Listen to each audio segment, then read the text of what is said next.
don't even look behind me because I know I don't have a full studio yet. So I've been painting my banners on this beautiful wall. And I don't know if you can see it, but I recently made one for a wedding. It said just married. Shout out to my girl Erica. I love you. It's engraved into my wall. So, prophesy? Anyway.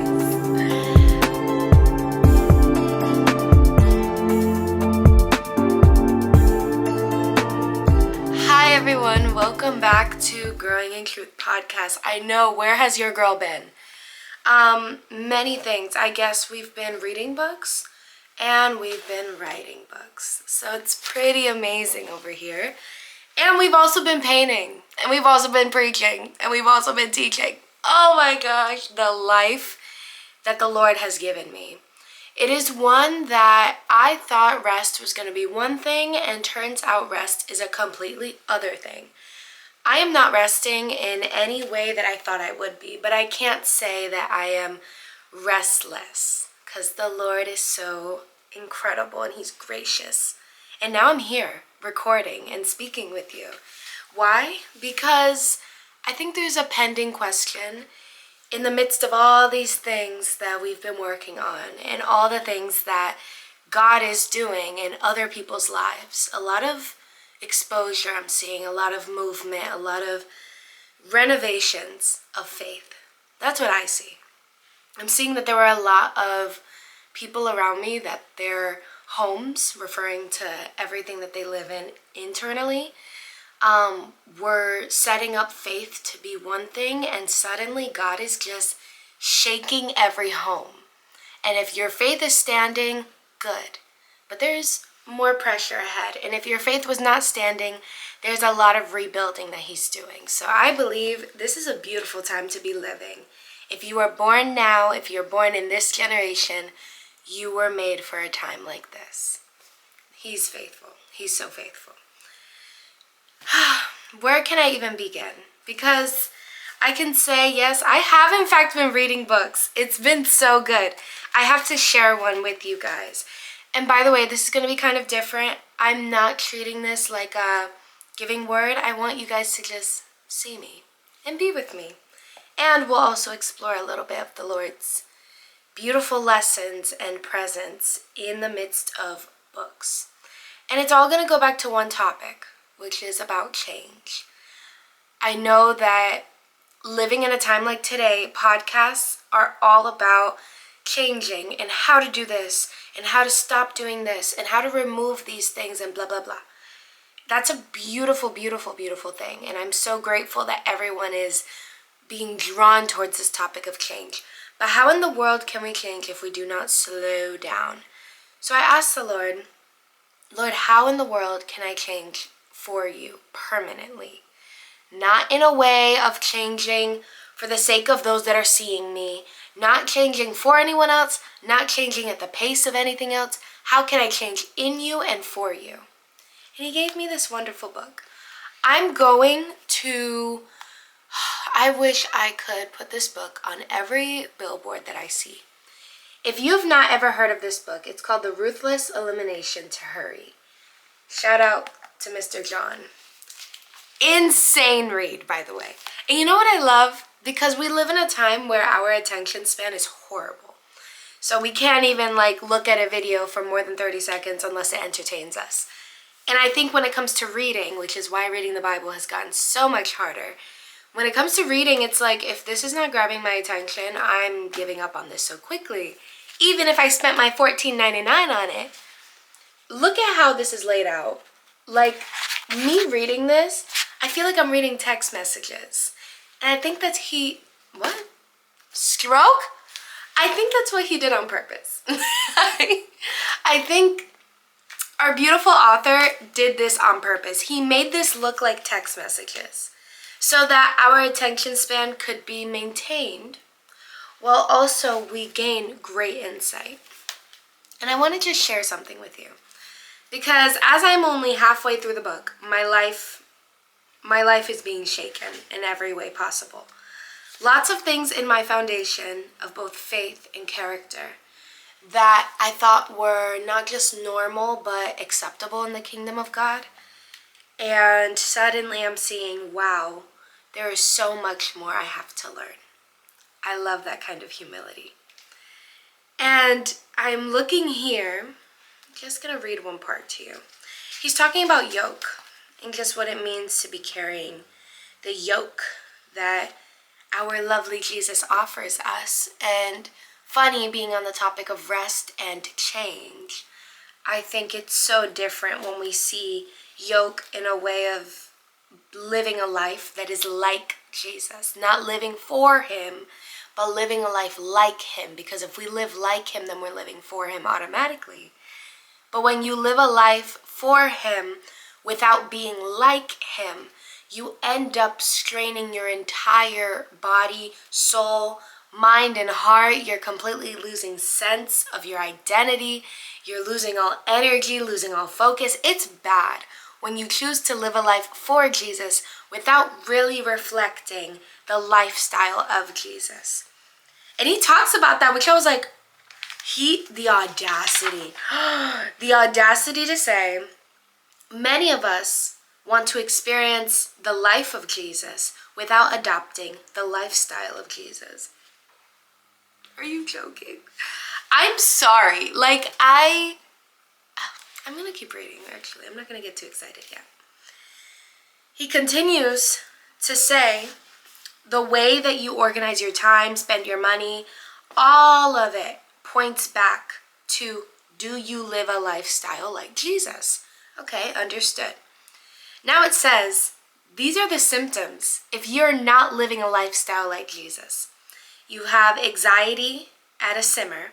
You have mild depression, high levels of stress, chronic emotional burnout, little to no sense of the presence of God, an inability to focus your mind on the things that make for life, etc., then the odds are very good that something about the system that is your life is off kilter.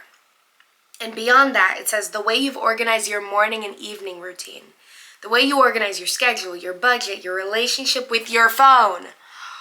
Let's get to that in a second. Your relationship with your phone, how you manage your resources of time, money, and attention. Something is out of whack. And then he proceeds to say, the definition of insanity, we all know, is doing the same thing over and over again and expecting different results. But that's exactly what we do. We get a vision of the kind of life that is possible in Jesus. We go to church, we read the word, we listen to a podcast, we catch just a glimpse of the kind of life that we are aching for. One of emotional and spiritual health. Our gut immediately says, yes, God, this is exactly what I want. We head home from church with all the willpower we can muster and set out to change. But then we go right back to living the same exact lifestyle. Nothing changes. It's the same cycle on repeat. Stress, tiredness, distraction. And now we're stuck again. What am I missing? This method of change simply does not work. Oh my goodness. The way that I felt quite shaken reading it.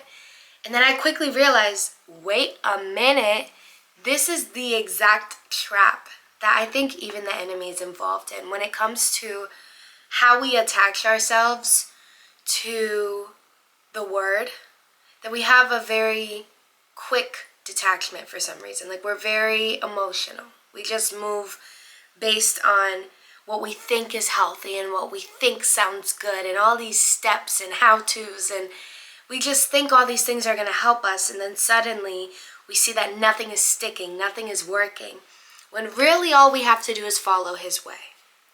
So I just want to conclude my reading of book to mention the yoke, because he refers to Frederick Dale Bruner, love that name. He was a top scholar of the Gospel of Matthew. And he talks about easy yoke, and he says, yoke is a work instrument. Thus, when Jesus offers a yoke, he offers what we think tired workers need the least. They probably need a mattress or a vacation, not yoke. But Jesus realizes that the most restful gift he can give the tired is a new way to carry life, a fresh way to bear responsibilities. Crying already. Thus, instead of offering us an escape, he offers us equipment. So you're telling me that in order to change, in order to detach from all the things that are wasting my time, all the things that, honestly, why in the world do we normalize so many things that keep us attached to this world? Example, scrolling. Why in the world is that something that is so normalized? So simple, so like everyone does it, and it's a new thing in this world. No, that is the exact thing that is causing me, even if I give it 5 minutes of my time, it completely diverts where the direction of my spirit. It completely makes me, when I wake up and I'm like motivated, ready to do whatever I need to do, I scroll for 5 minutes and out of nowhere, I feel like bed rotting for the next hour and a half. And then out of nowhere, now I have other responsibilities to do that I couldn't sit in God's presence because I had no self-control. I believe there are some things in this world that have been very normalized that are the exact reason we're not able to change, yet we are refusing to just follow his way, take on his yoke, and embrace this kind of equipment. Because he is offering us equipment rather than offering us an escape. Oh my goodness. I'm just so... I feel my sobriety coming back. And it's funny, I preached on being sober-minded about, well, it was for a high school class, but then I also preached at a youth service. I remember that message hitting me so hard, yet it did not shake me enough to change anything about my lifestyle.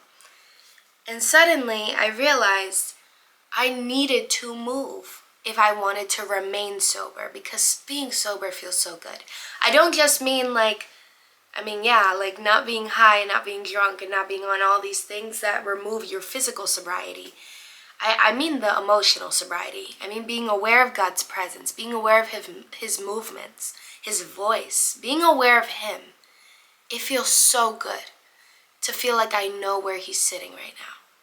Which, such a side note, okay, so since I last recorded, not many of you, I guess, know, or maybe you do know, I have a wonderful, beautiful boyfriend that the Lord has gifted me. Yay!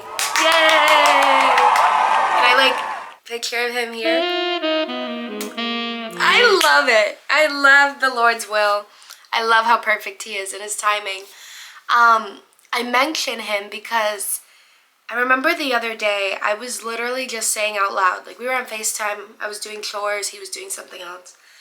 And I was like, man, I wish I could just give Jesus a hug right now. Like I'm yearning for it. I just want a physical, like, big hug. And he was like, but he can, he's right there. And I was like, babe, haha, he's not physically there. Like, he's here, but he's not here. He's like, how do you view his presence in your life? And I'm like, loaded question, dude. I view his presence as like he's in heaven on his throne, yet sending me like waves of his presence down on earth. But he's not physically here able to like hug me or whatnot. And he's like, so you see him like a FaceTime call? And I was like, maybe. I felt very quickly convicted but comforted at the same time, because he continues to say that if I were to see him like a FaceTime call, then I only see his presence as something that I can even work with or be within or connect with, be intimate with when I call on him or when he calls on me. And on top of that, sorry, speaking of him, he's early calling. He can wait. I was so baffled at what was coming out of that man's mouth. He then proceeds to tell me that he is physically there with me. If I need to feel the embrace of Jesus, all I really have to do is look right next to me and imagine his physical body just sitting there with me, walking with me, opening the door with me. And when I tell you, ever since we've had this conversation, I have felt so close to Jesus. It took one little shake of my perspective to be like, wow, he's here. He's present. Even when I'm out here reading this book, even when I'm writing, even when I'm speaking, he's here. So if you needed that, I hope that can help you in the sense of his presence is physically there. The way that I'm here right now is not how Jesus is there for you. He is quite literally, physically there with you. So just imagine that. Now, knowing that, does it not make you want to do more to feel him? Do more to know him? Especially living in a time like today where it is so hard to maintain sobriety. I encourage you to just think about him, speak to him. And if you're not feeling him, if it is like, feels like a while since you have felt him, really put aside every other thing that is next to you. Everything that's been next to you. Because he's there. Everything that's been in your ear, distracting you, everything that's been like scales over your eyes, whatever it is, move it aside and literally sit in the silence. I literally dare you to sit in the silence. And there's something about sitting in silence, expecting something. That's what it is, expecting something. Expecting his presence to reach you. Expecting his voice to touch you. Whatever it is, he's there. So anyways, I've been reading. Great for sobriety, by the way, because I'd rather read than scroll. And I feel like I'm getting so much more out of seeking insight.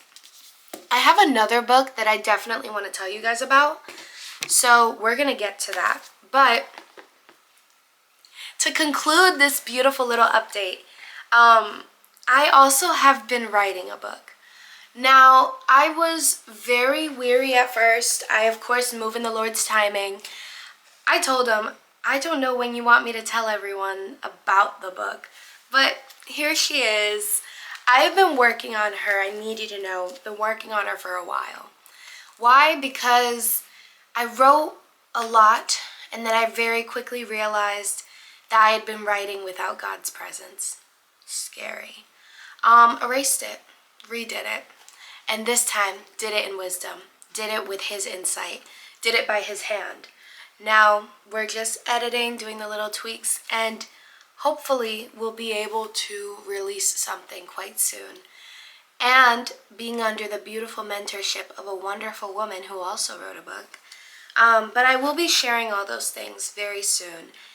I just need everyone that knows me, everyone that is very aware of growing in truth, that this ministry means everything to me. This idea of growing in truth is so much more than what I thought it was. I thought it was just going to be talking about being a Christian and the struggles of being a Christian. Who knew that lust was going to be the main thing that God told me I needed to speak about? Who knew that lustful battles were going to be the one thing that he honed in on? Growing in truth is about this. Who knew? I know that growing in truth is about growing in truth, but beyond that, beyond the growing in truth as a Christian, it's really about growing past the counterfeits of this life, growing past the sin that we are so easily attached to. Growing in truth is not just about growing with the truth. Although, yeah, that's a powerful thing. We are growing with him who is the truth. We're growing in truth. We're being honest.